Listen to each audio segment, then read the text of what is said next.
ایک صحابی تھا حضور کا، اس کا ظاہر نام تھا، وہ دیہات کی ترکاریاں لاتا اور مدینے میں بیچتا، اور حضور علیہ الصلوۃ والسلام شہر کی چیزیں اسے تحفے میں دیتے۔ ایک دن وہ کوئی چیز بیچ رہا تھا، حضور پیچھے سے گئے، چپکے سے جا کے اس کی آنکھوں پہ ہاتھ رکھ لیا۔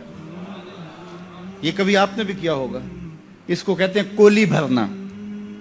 جب آپ کا کوئی گوڑا دوست ہو، بڑا جانی اور جگری، جس سے آپ بڑے فرینگ ہو، تو پھر وہ بیٹھا ہو اور آپ پیچھے سے چپکے سے جا کے اس کی آنکھوں پہ ہاتھ رکھ لیتے ہیں، اور پھر وہ بولتا ہے کہ کون ہے، اور آپ یہ دیکھنا چاہتے ہیں کہ میرا نام کس نمبر پہ آتا ہے۔ بات تو کرتا ہے کہ جناب تجھے یاد رکھتا ہوں، تو آج میں نے ہاتھ رکھے ہیں تو ظاہر اپنے قریبی دوستوں کا نام لے گا، تو میں کس نمبر پہ آتا ہوں۔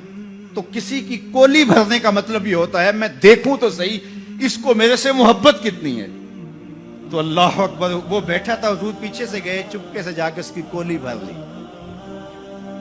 اب حضور کے ہاتھ آنکھوں پہ آئے ہوں اور سینے تک ٹھنڈ نہ گئی ہو، یہ کیسے ہو سکتا ہے؟ اس کو نہ پتا چلا ہو کہ حضور ہے، بلکہ حدیث میں آتا ہے کہ وہ بولتا نہیں، حضور آنکھیں دبا رہے ہیں اور وہ بولتا نہیں، بلکہ جب اس کو یقین ہو گیا کہ حضور ہی ہیں تو اس نے اپنی کمر کو پیچھے حضور کے سینے سے جوڑ کے رگڑنا شروع کر دیا، اور حضور دبا رہے ہیں کہ یعنی وہ بتائے کہ میں کون ہوں، لیکن وہ بولتا ہی نہیں ہے۔ مجھے میاں صاحب یاد آئے، لوگ تو اس کو مجاز کے معنی میں لیتے ہیں، میں یہاں یہ شعر پڑھتا ہوں۔ سفنے دے وچ ماہی ملیا تے گل وچ پا لیاں باواں، سفنے دے وچ ماہی ملیا تے گل وچ پا لیاں باواں، ڈر دی ماری اکھ نہ کھولاں متاں پھر وچھڑ نہ جاواں، ڈر دی ماری اکھ نہ کھولاں متاں پھر وچھڑ نہ جاواں۔ تو حضور آنکھیں دبا رہے ہیں اور وہ نہیں بولتا۔ حضور خود ارشاد فرمایا اس غلام کو کون خریدے گا؟ تو اس نے کہا حضور مجھے کس نے خریدنا ہے، میں تو بہت سستا ہوں۔ فرمایا تو بہت مہنگا ہے۔ اللہ اکبر، تو اللہ کے ہاں بہت مہنگا ہے۔ تو حضور یوں بھی پیار کیا کرتے۔ تو نام کوئی اور تھا، حضور نے لاٹ سے کہا ذوالیدین، وہ دو ہاتھوں والے، نام ہی دو ہاتھوں والا پڑ گیا۔ ایک دن کسی نے حضرت ذوالیدین سے پوچھا کہ یہ تو حضور نے لاٹ سے کہا ذوالیدین، لوگوں نے بھی کہنا شروع کر دیا، نام تو تمہارا کوئی اور ہوگا، بتاؤ تمہارا اصل نام کیا تھا؟ حضرت ذوالیدین بولے میرا اصل نام وہی ہے جو حضور نے رکھ دیا ہے۔ ساری زندگی اپنا نام ہی نہیں بتائے، کہا میرا وہی نام ہے جو حضور نے رکھ دیا ہے۔ حضرت سفینہ رضی اللہ تعالیٰ عنہ، اللہ اکبر، سفینہ کس طرح ان کا نام پڑا؟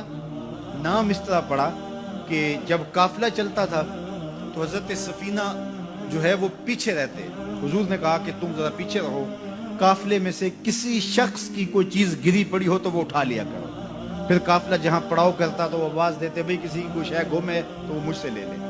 تو کسی کی کوئی چیز گری ہوتی، کسی کا جوتا گرا ہوتا، کسی کی کوئی اور چیز گری ہوتی، کسی کا کوئی برتن گرا ہوتا، تو وہ ایک دن حضور نے دیکھا کہ انہوں نے بہت ساری چیزیں اٹھائی ہوئی ہیں، اور سفینہ عربی میں کشتی کو کہتے ہیں، بڑی کشتی کو۔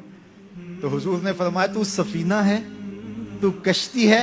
اللہ اکبر، نام ہی سفینہ پڑ گیا۔ ایک قافلے میں بچھڑ گئے، پیچھے رہتے تھے، بچھڑ گئے، قافلہ نکل گیا۔ اب جنگل ہے اور کوئی رستہ سجھائی نہیں دے رہا۔ خیر کیا دیکھا کہ ایک شیر ہے، انسانی بو سونگ کے حملہ آور ہونے کے لیے آگے بڑھا۔ تو شیر جب قریب آیا نا اور حملہ کرنے لگا تو حضرت سفینہ نے شیر کو کیا کہا، سن لو ذرا۔ شیر کو مخاطب ہو کے اس کی آنکھوں میں آنکھیں ڈال کے کہا یا ابل حارث انا مولا رسول اللہ صلی اللہ علیہ وسلم، اے جنگل کے بادشاہ سن، میں رسول اللہ کا غلام ہوں۔ بس آپ کے کہنے کی دیر تھی، اس نے دم ہلانا شروع کر دیا، اور وہ آگے آگے چلتا تھا۔ راوی لکھتا ہے کہ وہ آگے آگے دوڑتا تھا اور آوازیں نکالتا تھا، اور اگر اور کوئی جانور ہوتا تو اس کو بھی کہتا پیچھے ہٹو۔ وہ پروٹوکول گاڑی نہیں ہوتی، وہ پروٹوکول کے طور پہ آگے آگے چل رہا تھا، یہاں تک کہ قافلے تک پہنچا کے پھر واپس آتا ہے۔ جو خدا اور رسول کا ہو جاتا ہے زمانہ اس کا ہو جاتا ہے۔ تو کہا کہ تم کس کی تلاش میں لگے ہو، آؤ ذرا ان کے ہو کے تو دیکھو۔